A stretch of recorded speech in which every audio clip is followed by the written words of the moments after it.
여러분 혹시 그런 생각 해보신 적 있으세요? 회사 회의실에서 나온 되게 거창한 비전이 있잖아요. 근데 그게 어떻게 우리가 일상에서 만나는 기분 좋은 서비스로 딱 바뀌는 걸까요? 그 비밀의 연결고리, 그러니까 이 큰 그림, 경영 전략에서부터 고객을 만나는 그 작은 순간까지 이 모든 걸 관통하는 서비스 전략에 대해서 오늘 한번 제대로 얘기해 볼게요.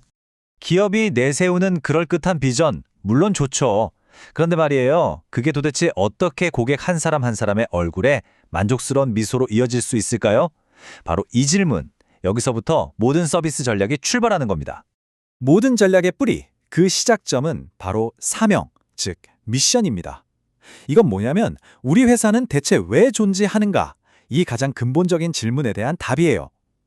예를 들면 어떤 병원의 사명이 단순히 환자 치료가 아니라 우리 지역 사회를 더 건강하게 만드는 것일 수 있잖아요.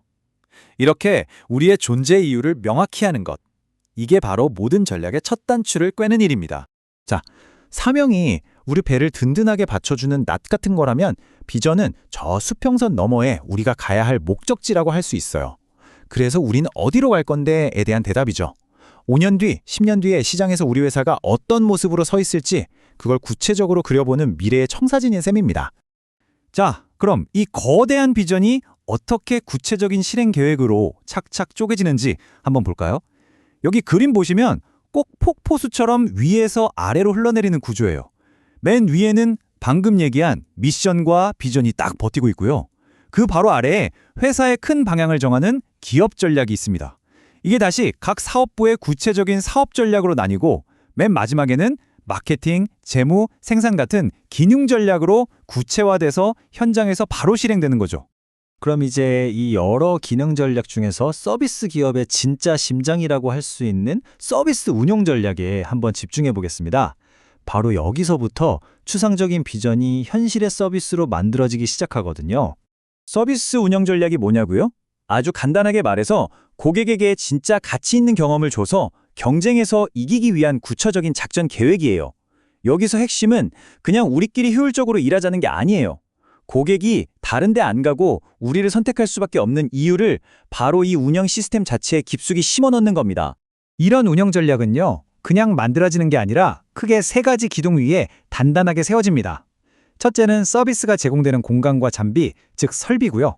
둘째는 서비스 운영의 규칙과 절차인 운영 정책, 그리고 마지막은 서비스를 실행하는 사람과 조직 구조인 운영 조직입니다. 이게 진짜 재미있는 부분인데요. 이 세 가지 기둥은 그냥 뜬구름 잡는 얘기가 아니라 아주 구체적인 질문들에 대한 답으로 만들어져요. 예를 들어 설비 한번 볼까요? 패스트푸드점처럼 아무거나 다 할 수 있는 범용 주방기기를 쓸 거냐? 아니면 고급 레스토랑처럼 딱 그 요리만 할 수 있는 전용 오븐을 쓸 거냐? 이런 걸 정해야 해요. 조직은 또 어때요? 직원들한테 권한을 많이 주는 분권화 조직으로 갈 건지 아니면 본사가 하나부터 열까지 다 결정하는 중앙 집중식으로 갈 건지 바로 이런 하나하나의 결정이 모여서 그 서비스의 색깔을 완전히 결정짓는 거죠. 자, 이렇게 내부 운영 계획, 즉 우리의 내공을 다졌다면 이제 시선을 밖으로 한번 돌려봐야겠죠. 경쟁이라는 치열한 전쟁터에서 과연 어떻게 이길 것인가? 그 고민을 할 차례입니다. 우리 운영 계획은 정말 완벽해요.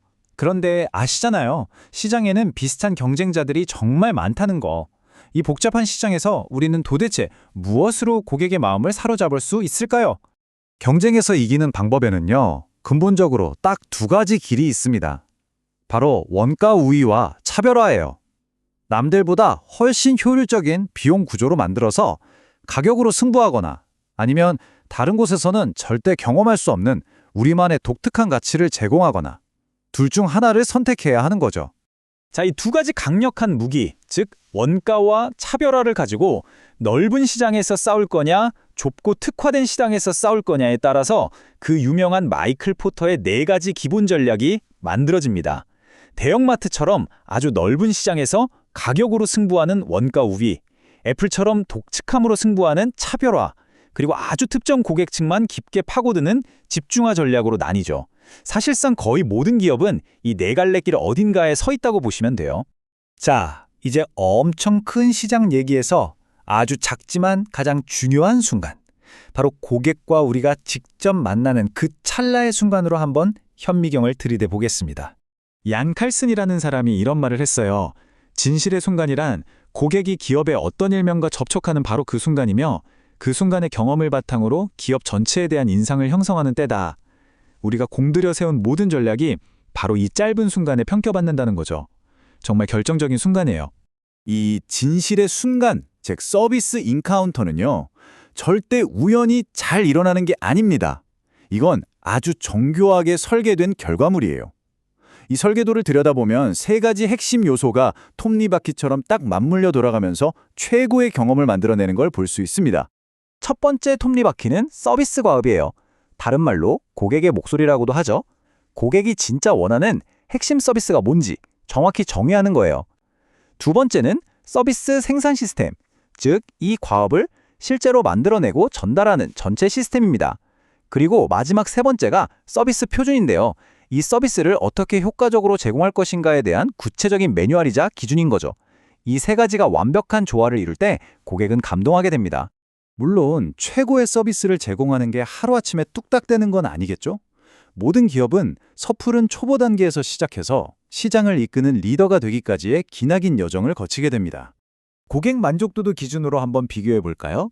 초보 단계에 있는 기업은요, 고객이 만족해서 우리 물건을 사는 게 아니에요. 그냥 싸거나 가깝거나 다른 이유 때문에 사는 거죠. 하지만 선도 단계의 이런 기업은요, 경쟁자들이 감히 따라올 수 없는 수준의 고객 감동을 만들어냅니다. 차원이 다른 거죠. 직원을 바라보는 시선에서도 정말 극적인 차이가 나타나요.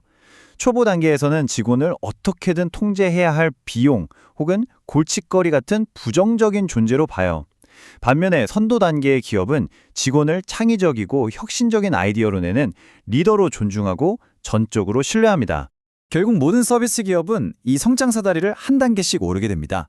초보에서 시작해서 홀로 설 수 있는 자립 단계를 거쳐 남들과 다른 차별을 만들어내고 마침내 시장을 이끄는 선도 단계에 도달하는 거죠. 여기서 진짜 중요한 건 이 표가 그냥 우리 회사가 어디쯤 있는지 보여주는 걸 넘어서 다음 단계로 가기 위해 우리가 뭘 바꿔야 하는지 알려주는 아주 소중한 로드맵이 된다는 사실입니다. 그렇다면 마지막으로 여러분께 질문 하나 드리고 싶습니다.